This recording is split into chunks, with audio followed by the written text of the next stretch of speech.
have one and not the other, and have one affected by the other. So if you're unwell in the body, it's going to affect your mind and vice versa. So my presentation today is just going to cover on some basic topics, mainly from the focus of like behavioral interventions that we can do to improve our health, but I'm also going to touch on some things like label reading and some just very easy to do things that we can do on a daily basis to make a huge change in our health. So you make 200 food decisions daily. Is anybody surprised by that? Some make more.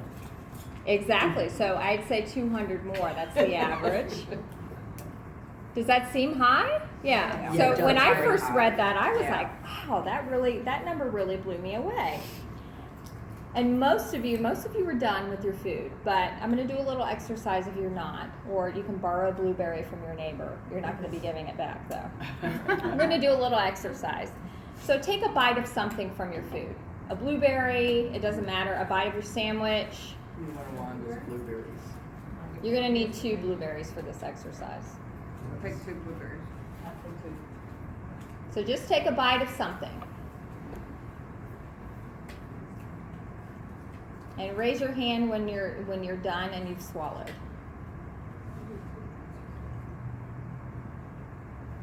This is a fun exercise, huh? We get to eat. Okay. Okay, most people are done. So, Wanda, how many times did you chew? 5. But you didn't count. No, I didn't count. Okay. Did anybody count? I started to. Started I wonder if to? they want me to count this. Ah. You chew too fast or not. Yes. Anybody else count? No? Anybody else time how long it took to take that bite, chew, and swallow? No? Well, didn't it take people longer that took a bite of sandwich than Yeah, it others? took me a long time. It depends, Over 10. yeah, what you ate. Over 10. Yeah, some people, so you ate, your bite was much more than 10 bites. Yeah. Or 10 chews, right? It Okay. was a sandwich. Let's do this a second time. Take your blueberry, your piece of sandwich. Hold on, don't chew it yet. Hold it up. Let's look at it first. Take a look at it. Notice the texture, notice the size. Bring it under your nose. Smell it. Does it smell sweet? Does it smell sour? Does it smell appetizing or not? Now put it in your mouth, but don't chew. Place it on your tongue. Notice the texture. Notice what it feels like on your tongue. Is it bitter? Is it sweet? Is it savory? Now chew and count how many times it chews before you swallow.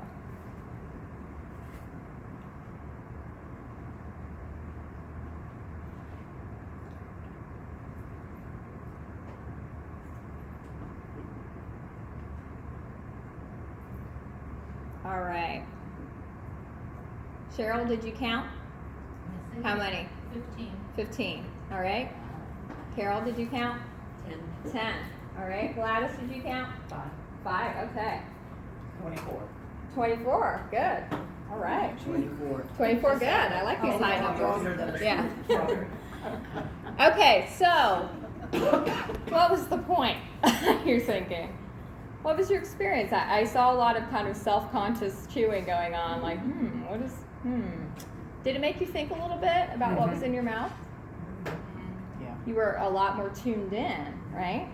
So by just slowing down the process, I mean, this was exaggerated, of course, but just by slowing it down just a little bit, we become a lot more tuned in with our body and our mind connection.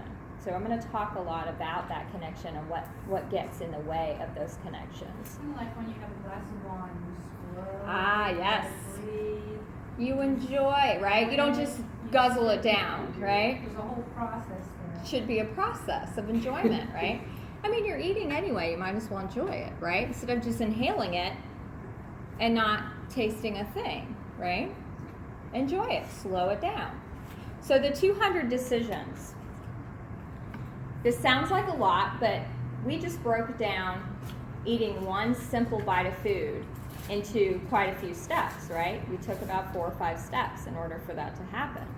So you see, that was just one bite. You see how that can add up? throughout the whole day. So if I made 500 decisions about my food, if I was able to consciously make the healthiest decision at that point for a majority of the time, you think my health would improve? Yeah. So it's all about just getting more of those decisions to be the healthiest ones than a majority being the most unhealthy ones. And we'll talk about how that happens. So we all know the United States has an obesity problem. We're up to in the 70 percentile with overweight and obese. So why is this? Well, there's a lot of reasons why, but I'm just going to talk about kind of in general 4 categories of the common issues that we all have with this. So we are detached. So remember that first bite you guys just took? You were kind of detached from it, right? You weren't really counting. It was just like, what are we doing? I'm eating a blueberry. You weren't really thinking about it that much. But the second time, we attached.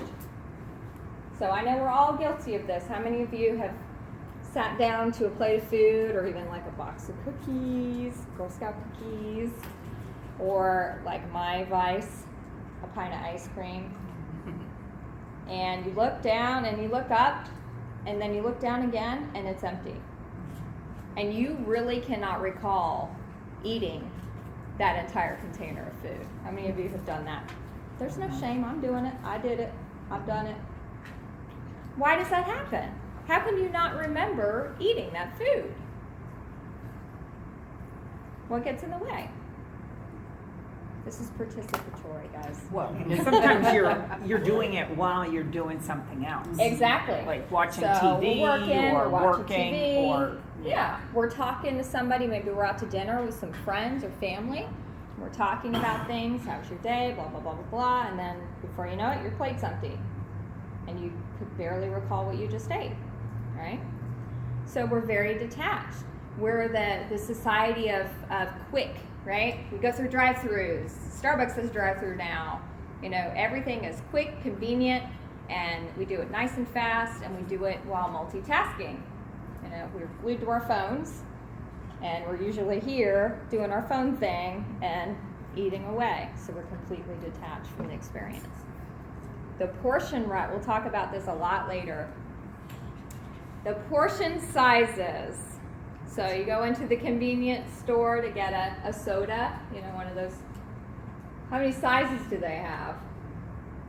4 at least. 4 or 5, and one is just bigger than the next. And then you got one that's bigger than your head, pretty much, right? I mean, who needs to drink that much? Who has a bladder that big, first of all? You get the big gulp. But our portion sizes are bigger and bigger, right? We want to get the most for our buck, right? We're all about getting a good deal. So we're going to get more with our money. So we're going to supersize it because it's only 50 cents more, right? But where are those extra calories going? Not in your pocket. It's close to it. It's right here. That's where mine goes. Food addiction. This isn't really talked about that much. I talk about this a lot with my weight loss clients, and actually I had one today, and this was one of the topics that we talked about, is we are all addicted to food. We can't go without it, right? So you can't quit cold turkey on Exactly. Very good. So I can't just say to you, well, just stop eating, and then everything will be fine. No. I mean, you can't say that to a heroin addict, right? They're probably not going to be able to achieve that. So why? And you could go without heroin, but you can't go without food. So we are addicted to food, and in general, mainly sugar, because the research shows our brain chemistry lights up like a Christmas tree, like we just did heroin when we eat sugar. And oh yeah, it's that good. And we like it, and it makes us very happy, right? Who would not want that? All right, and poor quality of foods. So in a grocery store, you go through the middle aisles. What's in the middle aisles? All the bad stuff. All the processed stuff. All the stuff in cans and bags and boxes. So they have to preserve those foods to make them stay on the shelf longer. So when you buy it, it's not all moldy and degraded, right? So they have to pack in all these kind of chemicals into these foods to keep them fresh. And also because of the soil depletion over time, even our produce isn't as vitamin rich as it used to be like 50 years ago. Your carrot today is not as vitamin rich as it was 50 years ago because of the soil depletion issue. All right, so we talked about detached. We're on autopilot. Conditioning. I love this one too. What do we usually do at family gatherings? When you have a birthday party or Thanksgiving or Christmas? Eat a lot. Has anybody ever been to a family gathering without food? I can't recall one. I really can't. So as a society, we socially surround ourselves with food. It's centered around food. So we have happy feelings about that. We have happy family gatherings and baby showers and weddings. And there's food everywhere we go. So it's just part of our society. Now I know all of us as children, most of us in here have probably had the same experience. So imagine yourself as a young child sitting at the family dinner table, swinging your legs, and you got your plate in front of you with your food. And what does your mom say to you? You eat everything on your plate. You better eat every crumb on that plate or you are not getting up from that table. And I would sit there for hours just crying. I don't like peas. Yeah. You think that was pounded into your brain every single day when you were a child? You think that doesn't stick? You're conditioned. We are conditioned to clean our plates. So now as our portion size has gotten bigger and bigger and bigger, we tend to still clean our plates because we're conditioned to do that. Or, the starving children in China or the Africa, the threats. We're going to wait till daddy gets home. We're conditioned. And, we talked about that. How hungry or full are you? So we have a lot of things that get in the way of our fuelometer, so to speak. So we have a gas gauge on our car, right? Well, we don't have a gas gauge on our body. I can't just look and go, oh, I'm full now, I need to stop eating. So we have to tune in to those signals. Our body is sending us those signals. Just 9 times out of 10, we don't notice them. I would say the body is calling, but we're not answering the phone. We're so distracted, we got everything else going on, we just don't hear the phone ringing. So we are getting those signals sent. But there's a lot of things that get in the way of that.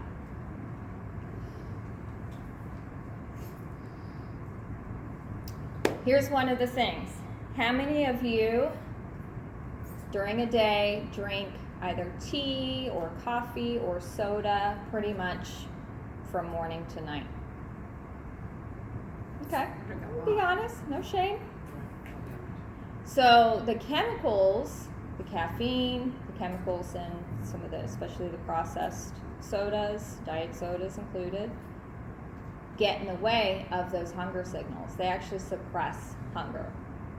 So the caffeine and the chemicals. Now, if you are drinking things with sugar in them, that makes us hungrier because it's causing our blood sugar to crash constantly throughout the day.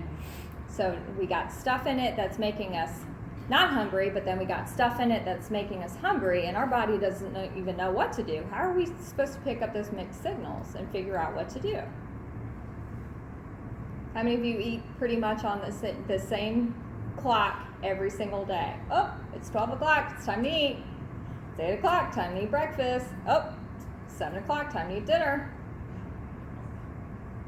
And I just laugh because how is this, my $10 watch from Target, my indicator of what my body needs? That'd be a bargain if that was true, but it's really not. This has nothing to do with what my body needs. But yet we function on it so tightly. Oh, it's time to eat. You know, we all at the office, we all get up and we all go and eat. But we never check in and see if it's really time for us to eat, or maybe we just need a little snack and we don't need a full meal. Or maybe we just don't need to eat at all. We don't check in. Oh, visual smell. So how many of you, I know this has happened to me plenty of times. It happened to me today because I just ate dinner and I came in here and smelled this food. And what do you think I felt? Little. I just ate. I couldn't possibly be hungry. So I'm sure you've gone to a restaurant and you're walking out like, oh, I couldn't eat another bite. Oh, Cinnabon. Oh. Everybody's hungry for Cinnabon, no matter what you've just eaten. But your body is not hungry. But that just one cue, either visual or smell, can trigger hunger. Fake hunger, guys. We have fake hunger. And then body hunger versus brain hunger. Our brains still have those primal systems in it, right? That allowed our species to survive. So that little area is really difficult for us to deal with because it sets us up for failure a lot. And these two things are not connected a lot of times, or they're sending different signals. And how are you up front supposed to figure out which one is right? And then you add in this, your emotions. So a lot of times, I say this all the time, ooh, food is the best friend you'll ever have. They're not judgmental, they're available, they're wonderful, they're wherever you want, whenever you want, how much you want. They're the best friend you'll ever have. They make you feel so good and gooey and yummy and fantastic. Yeah, who has a friend like that? I don't. Maybe my dogs, that's pretty close. But I don't have to pick up foods, drop things in my lawn. Food is our best friend. So those of us who, have emotional needs that are not being met, or we're experiencing some extreme emotions, or you've just had a rough day. I definitely go through that. Just had a stressful day, one of those days where everything's going wrong. Boy, a pint of ice cream would be really good right now. Sit on the TV, curl up, a pint of ice cream. That's the best feeling, right? So we have that emotional need too. So all of these three different signals being thrown at us, and which one is right? How do we know? All right, we talked about addiction. We're going to go on. All right, so I'm going to talk about my 3 tenets of good nutrition. We're going to kind of get into the nitty gritty here. So portion control is definitely number 1. So we talked a little bit about portion distortion. So, I can even remember, and I'm only 40 years old, that the things at McDonald's when I ate years ago were much smaller than they are now. So our society is just getting bigger and bigger and bigger with the portions. We want more for our money. So even just comparing how many calories that we get additionally with ordering the same thing. And just going over 250 calories over what you need for functioning, for your body's functioning for the day. If you do that for a year, you will put on 30 pounds. Just 250. That's not a lot. That is not a lot. If you look at, if I just get that one muffin every day, go through the drive-thru, get my coffee, get a muffin, and I don't burn that, and that's additional to what I burn that day, there you go. It's easy for it to creep up on you and add up really quickly. So how do we look at portions? How do we figure out what's the right portion for us? I like to think of common everyday objects to help me figure out my portions. Now, if I'm at home, I measure everything I eat. Everything. I portion out because I know my eyes are bigger than my stomach. This is my major issue, is portion control.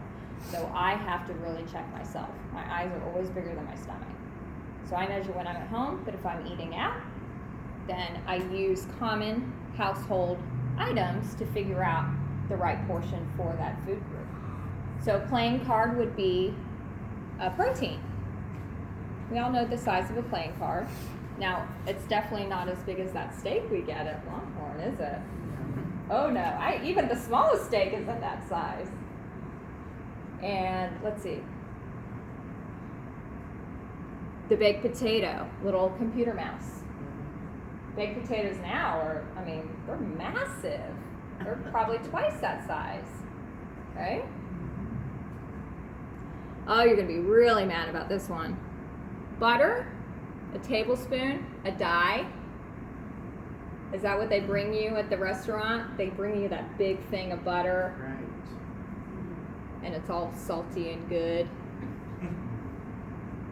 And let's look at sweets. 1 ounce, the size of a floss. Is that the size of that chocolate stampede that you get at the end of your big meal at Longhorn? Is it the size of a floss? It's not. It's probably 30 times that size. So you're quickly seeing how crazy the portions are off when we usually go out to dinner, and even what we're used to eating.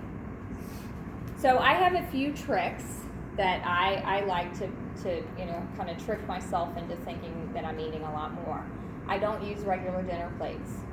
I use little bread or salad plates, because if you really portion it out, put it on a big old plate, it's going to get really depressing really quickly, right? There's a massive plate and hardly any food on it. So I use smaller plates. For soups and, like sweets or oatmeal, things like that, I use coffee cups instead of big bowls. So it looks like you have a lot more. Stephanie, aren't our plates even larger now than they used to be? I've read that. Oh yes, the Yeah. plates are even bigger. And talk about the food's getting bigger, the plates are getting bigger, the cups are getting bigger, everything's getting bigger. We're getting bigger. Yeah, even our, the newer cars that you buy, the bigger cup holders, right? The old ones were too small. The regular size, the drinks don't even fit of them now. So what we're usually served is not the appropriate portion size, is the point of this. Oh, my other trick. When I eat out, I just ask for a box. And I cut everything in half.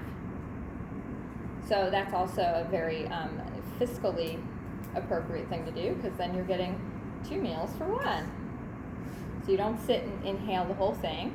You save it for maybe lunch the next day. I do that all the time. Get a box right away.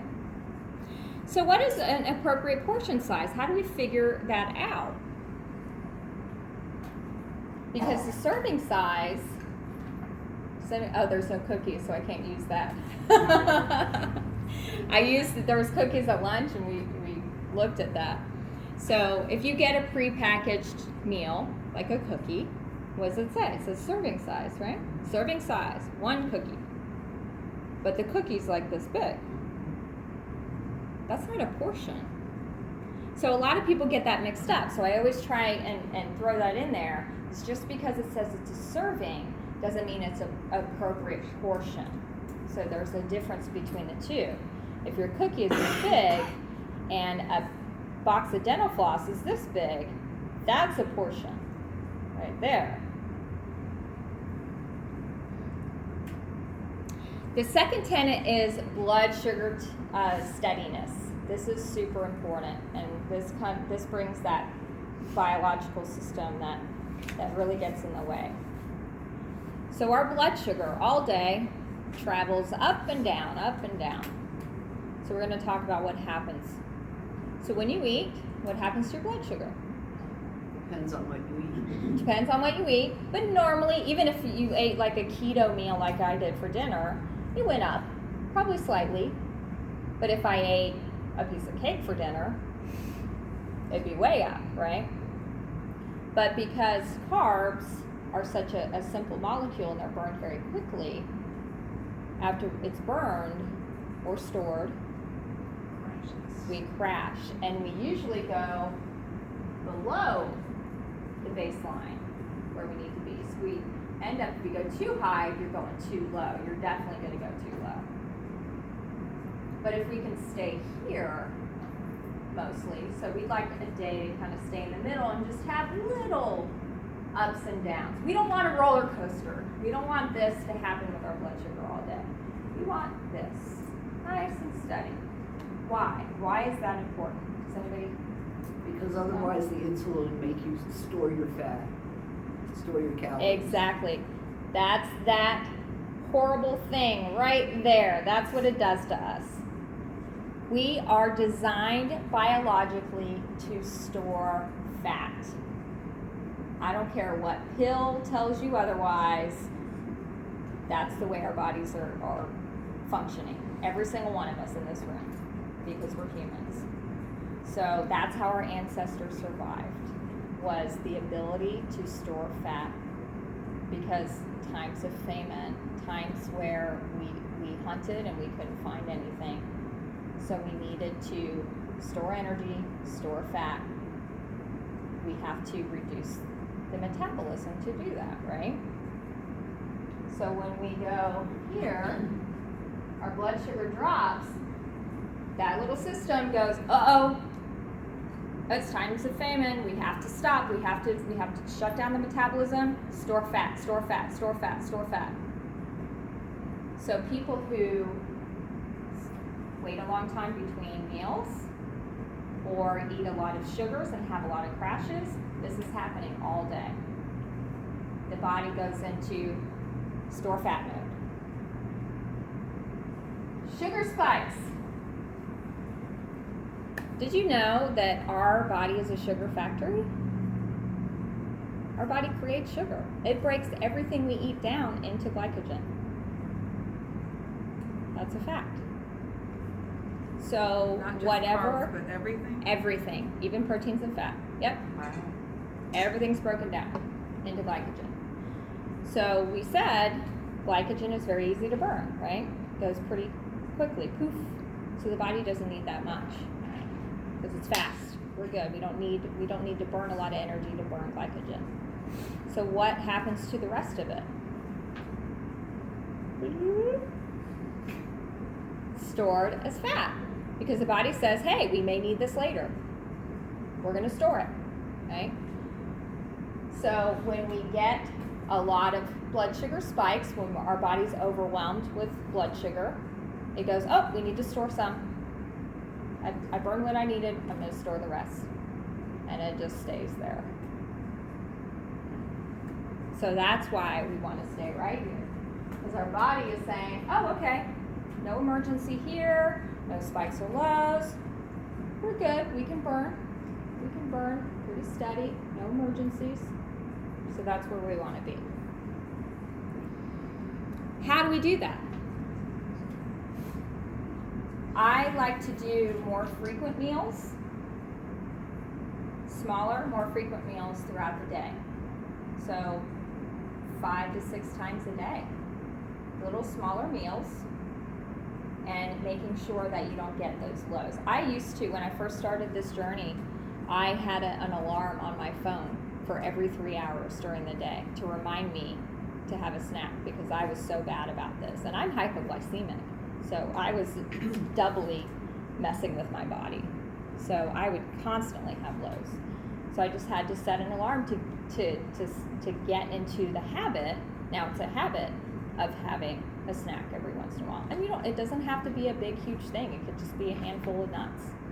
But just to keep you going from going low.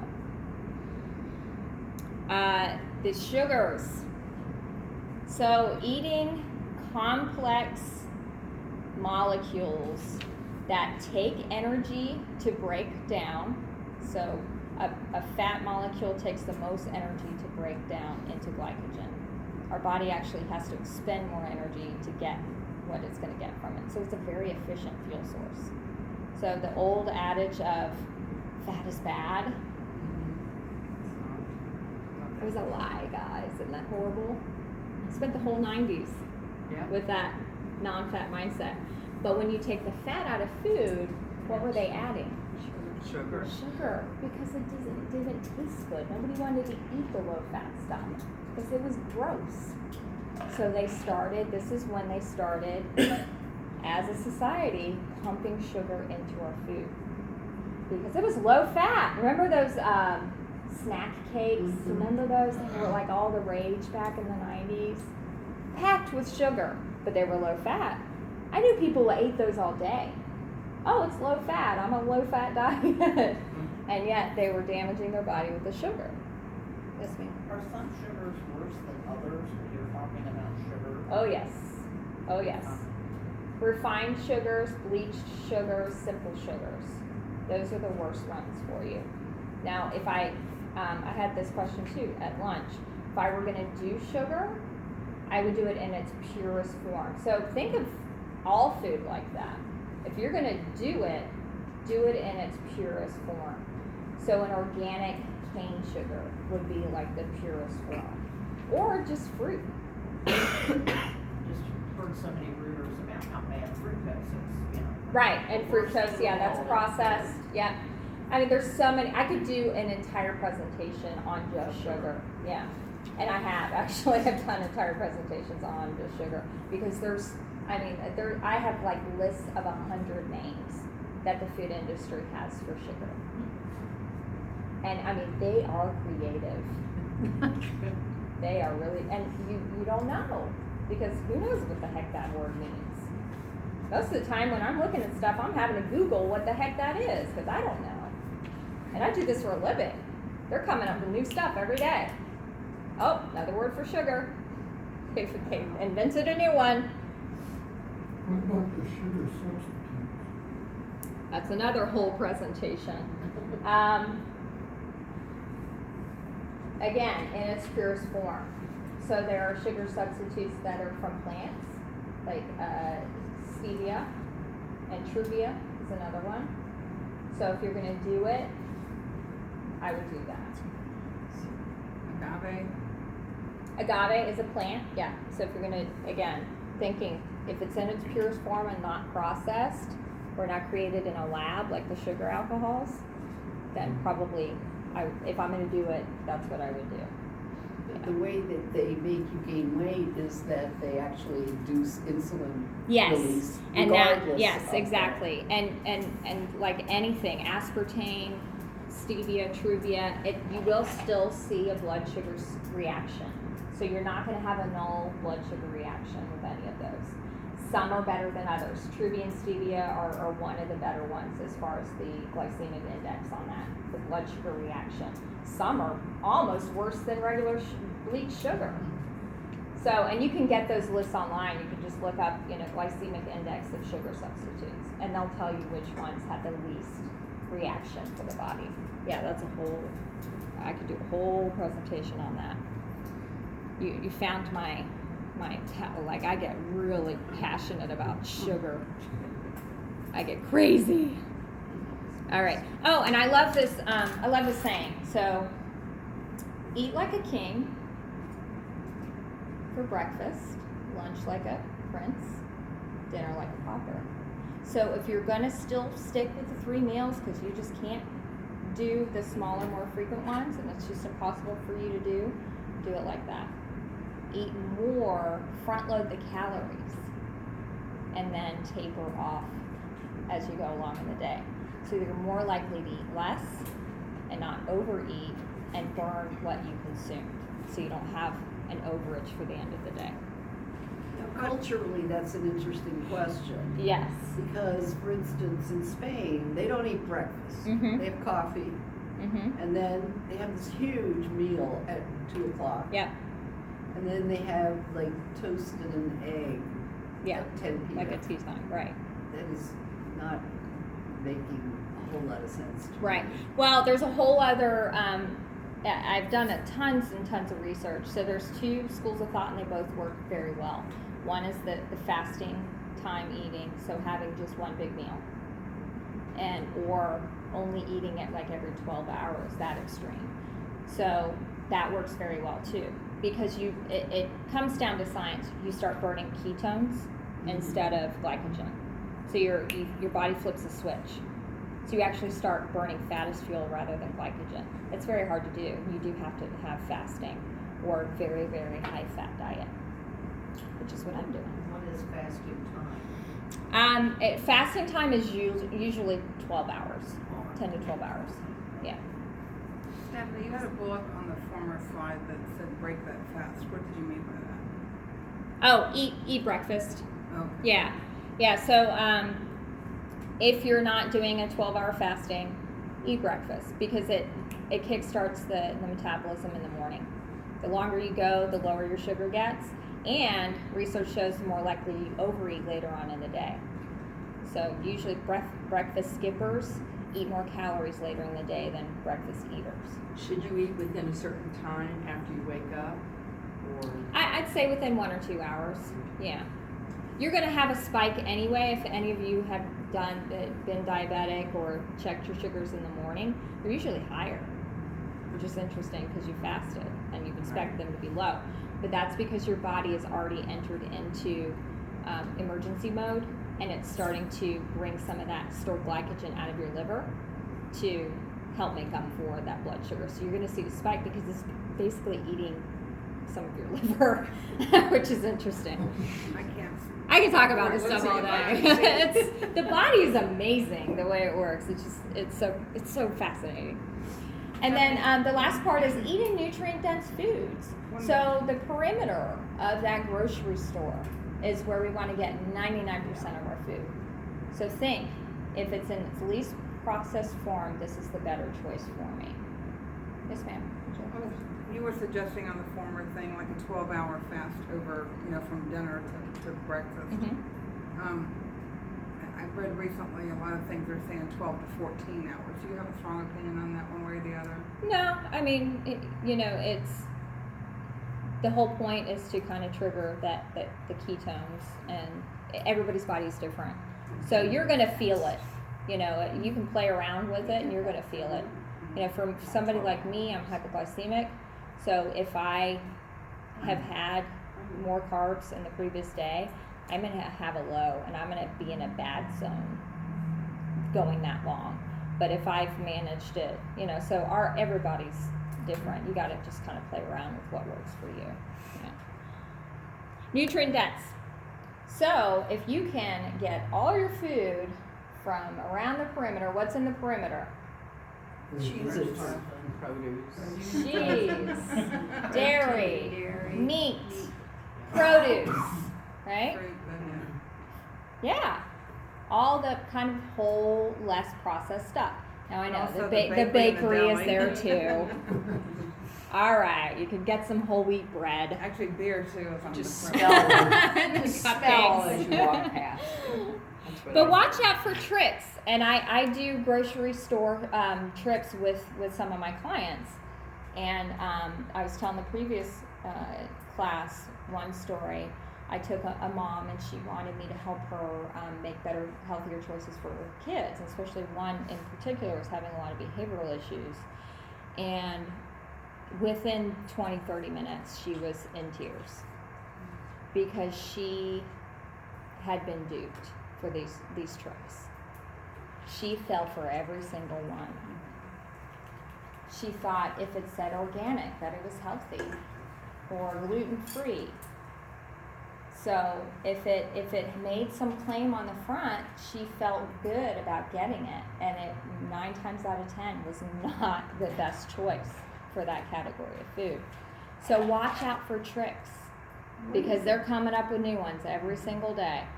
What is a complex carb versus a simple carb? So complex carb, again, is in its most simple, less processed form. So whole grains. So brown rice versus white rice, yeah. Quinoa,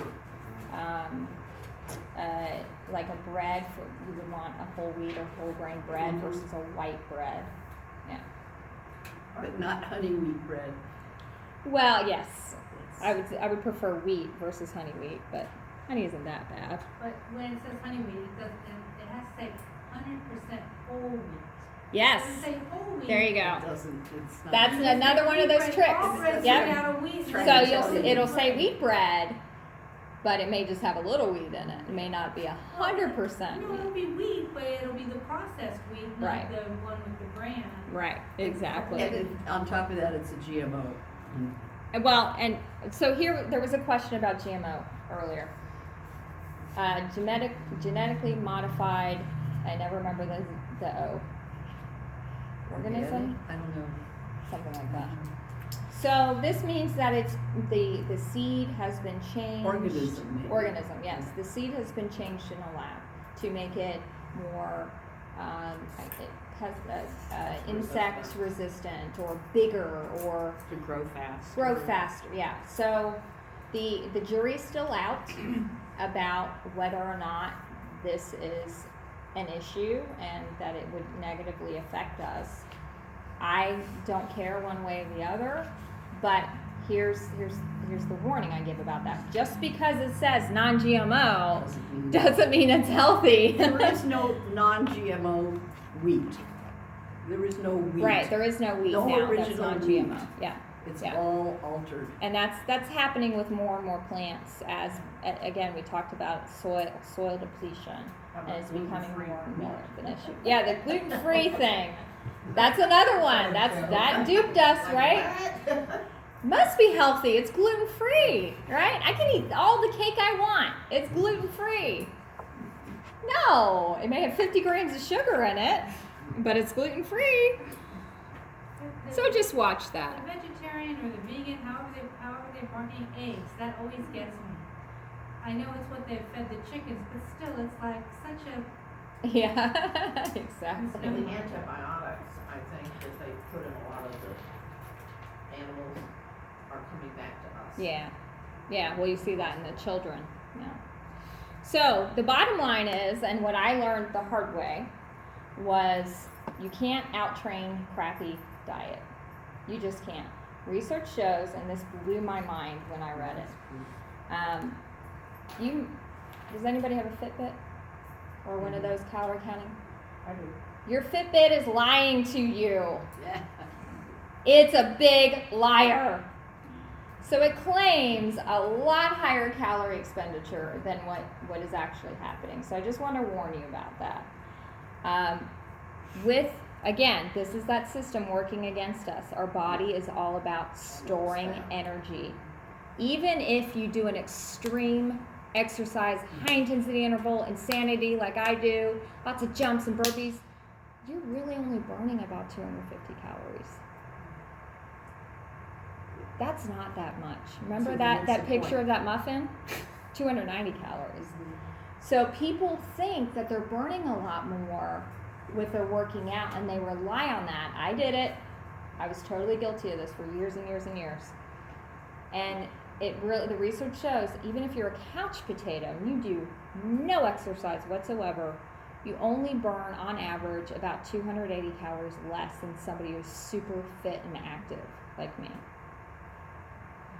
Well, That's I'm my gonna- only advantage. I'm gonna cite an example where that is true. If you spend 6,000 calories a day exercising, and you eat a lot, everybody in our group that did that for 55 days lost 20 pounds, except me. I lost only Exactly. 10, but you do lose weight. You do lose weight, But and it's I'm not saying exercise is outrageous bad. amount of exercise. Right, yeah. But yeah, exactly. You have to go to an extreme. The only people who are burning that much are literally exercising for hours and hours and hours at a time, which most of us are not going to be doing. So I'm talking about the average person, not like, But it does correlate. kind of It's situation. just that it does It correlate. has to be Yeah. very extreme. Right, exactly. So burpees, does anybody know what those are? I don't like them. I don't think anybody, actually I love burpees. My knees don't like burpees. I'm one of those people. So if you consume a small fry at McDonald's, which is 237 calories, to burn that just one choice off, you need to do 262 burpees. Burpees. I'll show you. And to do 260 of these in a row. Push up, jump, push up, jump, keep going. 262 of those. Woo! I'm impressed you can still talk. So that just kind of gives you an idea of what you would actually have to do to really burn off one choice, right? So don't rely on it. Work on the nutrition if you're going to do anything. Yes, there's lots of benefits to exercise, and I'm a fitness instructor. I'm totally all about that. Just don't rely on it. And, we talked about reading labels. All right, let's read a label. Nutella. You've seen those commercials. You just laugh. So healthy. Low fat. Yada yada. Good for your kids. They would show the kids eating it. So let's look at the ingredients. Sugar. So the first ingredient is the most proportionately in it. You're basically just eating sugar. You might as well just put some table sugar on the plate of the kids and they can just eat it because that's what they're doing, basically. Like that cinnamon toast they used to make for us. Yogurt's healthy, right? What? All right, let's look at the ingredients. So low-fat milk, okay. Cherries are good for you, right? Oh, sugar. Wait a minute. Fructose syrup. Wait a minute. High fructose corn syrup and fructose. 4 different kinds of sugar. All lined up in a row. All right, bread. Bread's good for you, right? It's a grain. It's fiber. Heart healthy. Big label on the front. So unbleached, enriched wheat flour and wheat. Okay, gotcha. And then all these things that the government requires you to put in bread. And then right after that, buttermilk. Buttermilk. And sugar. Sugar and bread. But that's way down there though. She's But rationalizing. Okay. Would you like some carbs with your carbs? I love them. Because that's basically what it is. All right, so the last thing I'll cover, and then we'll go to the end. Chew. So we did this at the beginning, and you might be wondering, why the heck did we count how many times we chew? This is why. So if you didn't listen to anything I said in this entire presentation, if you were just like, it's a cracker, you know, you can do this one thing, and it will change your health for the better. So 4 World War II prison camp survivors, they got together and decided, they made a pact, and they said, we're going to chew each bite of our food 150 times each. It's like emulsifying your food, basically. 150 times each. They didn't get more food than everybody else. They got the same meager amount, and people were starving and dying left and right. Well, they all 4 survived. So they did a lot more research in the future, hearing about what happened with that, and they've done controlled studies and blind studies, and basically found out that you can trick your brain. That's what happened. That's how they survived. They were starving biologically, but their mind was getting a different signal because of the amount of times they chewed. They picked up on that signal. So if you chew your bites of food 30 to 40 times each, you will drop your food consumption by 1/3. That's a big difference. So if you just cut your calories in 1/3, that would make a big difference. Every bite. Every bite. You could be there all night eating. Yep. Guess what? It slows down the process, doesn't it? You guess. basically just give up. You You can get just get bored. too tired. That's You what gotta we move on to should the be next using next smaller thing. portions, so you can do that. Right.